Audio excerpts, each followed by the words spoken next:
Hello everyone, welcome to educational hub YouTube channel. तो दोस्तों, पिछले कुछ टाइम पहले मैंने एक अपडेट दी थी चैनल पर, जहां पर ये अपडेट थी कि भाई केवीएस के अंदर आरटीआई लगाने पर ये रिप्लाई मिला था कि यहां पर स्पेशल एजुकेटर की पोस्ट क्रिएशन का काम चल रहा है। स्पेशल एजुकेटर की जो पोस्ट है उसके क्रिएशन का काम चल रहा है, यानी कि नए पोस्ट जो है, नए पद सृजित किए जा रहे हैं।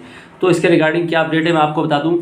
अब तक कई मैंने यूट्यूब चैनल भी देखे और कई जो सीनियर्स जो हैं, जो टीचर्स हैं, उन्होंने भी अपडेट दी थी कि भाई केवीएस की वैकेंसी अब तक आ जाती, बट अभी तक नहीं आई है। फिर भी उनका मानना है और मेरा भी ये मानना है कि 2023 में जो भी एडवर्टाइजमेंट आएगा केवीएस का वैकेंसी के रिगार्डिंग, उसके अंदर स्पेशल एजुकेटर की वैकेंसी होगी। तो जो भी अपडेट है होगी वो आपको हमारे चैनल एजुकेशन हब पर मिल जाएगी। तो चैनल को सब्सक्राइब कर लो और बेल आइकन को भी प्रेस कर देना। अब यहाँ पर बात करते हुए चलते हैं कि स्पेशल एजुकेटर की वैकेंसी आनी है। स्पेशल एजुकेटर में जो यहाँ पर हम देख लेते हैं, पीआरटी की तो मैक्सिमम कंफर्म है और टीजीटी की भी अगर देखने को मिलेगी तो और अच्छी बात है। और क्या क्या कैसे एग्ज़ाम होगा, क्या कौन सी बुक्स आप पढ़ सकते हैं, तो सारी अपडेट आपको हमारे चैनल पर मिल जाएगी। अब जैसे बात कर लेते हैं कि भाई एडवर्टाइजमेंट जो है 2023 में देखने को मिल सकता है। और उसके बाद बात करते हैं कि भाई जो पीआरटी की वैकेंसी होती है, पीआरटी में कौन लोग एलिजिबल होते हैं? जिन लोगों ने डिप्लोमा किया होता है स्पेशल एजुकेशन में, कोई से भी फील्ड में किया हो, आईडी में किया हो, एचआई में किया हो, वीआई में किया हो, एलडी में किया हो, तो ये पीआरटी की तो कंफर्म है कि वैकेंसी आएगी। और 150 मार्क्स का एग्ज़ाम होता है।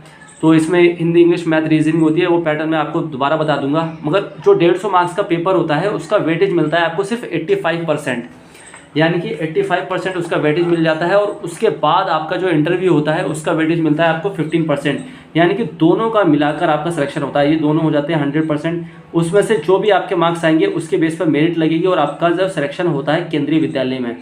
अगर टीजीटी की वैकेंसी आती है तो बीएड स्पेशल एजुकेशन होना चाहिए, कोई से भी फील्ड में हो, एलडी में हो, वीआई में हो, एचआई में हो। या फिर अगर आपने डीएड स्पेशल एजुकेशन में किया हुआ है और आपका बीएड जनरल है तो भी आप जो है स्पेशल बीएड के इक्वल हो जाते हैं, तो आप भी टीजीटी की पोस्ट के लिए अप्लाई कर सकते हैं।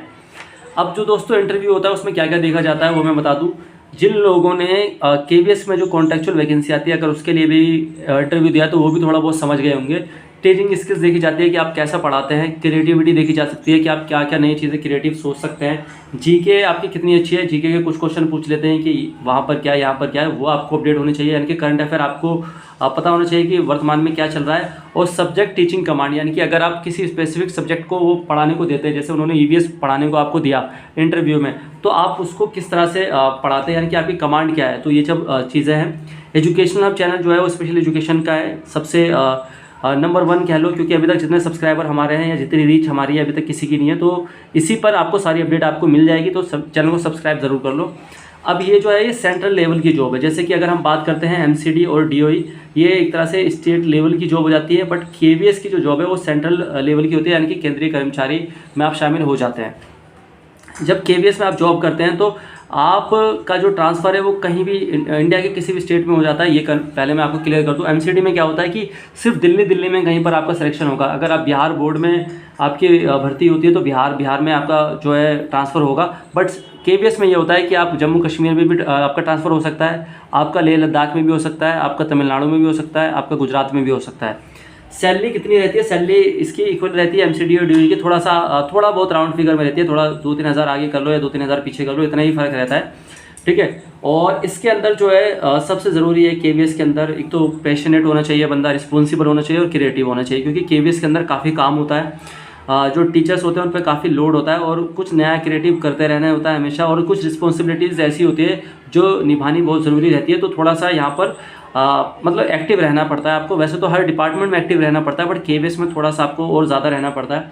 और एक चीज़ और है, यहाँ पर बॉन्ड सिस्टम चलता है। अगर आपकी ज्वाइनिंग हो गई, ठीक है, आपकी ज्वाइनिंग मान के चलते हैं 2023 में हो गई और 2024 में आपकी एमसीडी या डीओई में भर्ती हो गई, तो अगर आप केवीएस की जॉब छोड़ना चाहते हैं और आपने कोई भी प्रायर नोटिफिकेशन नहीं दिया है तो आपको 2 लाख का बॉन्ड भरना पड़ेगा, जो कि जुर्माना होता है।